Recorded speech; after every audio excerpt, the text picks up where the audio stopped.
So বন্ধুরা, second সেমিফাইনালে New Zealand south আফ্রিকাকে 50 রানে হারিয়ে দিল। আর এর সাথে সাথেই বন্ধুরা নিউজিল্যান্ড ফাইনালে উঠে গেল চ্যাম্পিয়ন ট্রফি 2025-এর।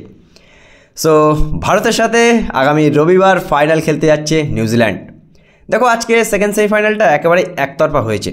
নিউজিল্যান্ড প্রথমে ব্যাটিং করে 362 রান করে, যে রানটা একেবারে এনাফ ছিল কিন্তু বন্ধুরা, কারণ যে কোনো আইসিসি টুর্নামেন্টে সে যতই বলুক পাটা উইকেট, কিন্তু 362 রান চেস করা কি সহজ? তারপরে একটু অর্ধেক সময় ছিল বা একটু অর্ধেক সময় লাগছিল যে সাউথ আফ্রিকা রানটা চেস করে ফেলতে পারে। ডেভিড মিলার শেষ বল পর্যন্ত লড়াই করে গেল, সেঞ্চুরি করলো, কিন্তু 50 রানের বড় ব্যবধানে নিউজিল্যান্ড এই ম্যাচটা জিতে তারা চ্যাম্পিয়ন ট্রফির ফাইনালে পৌঁছে গেল। প্রত্যাশা ছিল ভাই। দেখো, এবারের টুর্নামেন্টের 8টা টিম, সেই 8টা টিমের মধ্যে সবথেকে বেস্ট ক্রিকেট খেলেছে নিউজিল্যান্ড আর ভারত। প্রত্যাশা অনুযায়ী দুটো টিমই কিন্তু ফাইনালে উঠেছে। সুতরাং আগামী 9 তারিখে রবিবারে সুপার ফাইনালে নিউজিল্যান্ডের সাথেই কিন্তু ভারত মুখোমুখি হচ্ছে বন্ধুরা।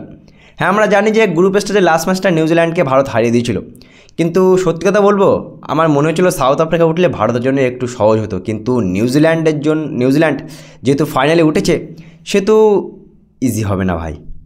প্রথম ম্যাচ হারিয়ে দিয়েছিলাম তো, ইজি হবে না। ওই ম্যাচটাও কিন্তু নিউজিল্যান্ড আমাদের ফাঁসিয়ে দিয়েছিল ভাই। শুধু একটা পার্টনারশিপ করলে নিউজিল্যান্ড আমাদের কাছ থেকে ম্যাচটা জিতে যেত।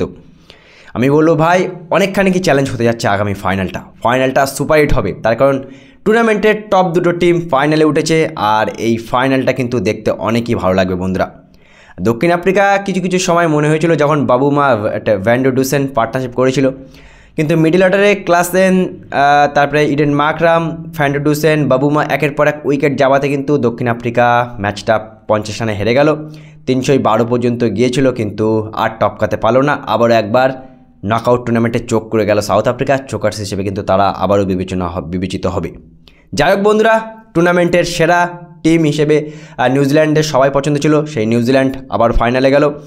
ভারতের সাথে ফাইনাল রবিবারে সুপারহিট ফাইনাল কিন্তু আমরা দেখতে পাবো।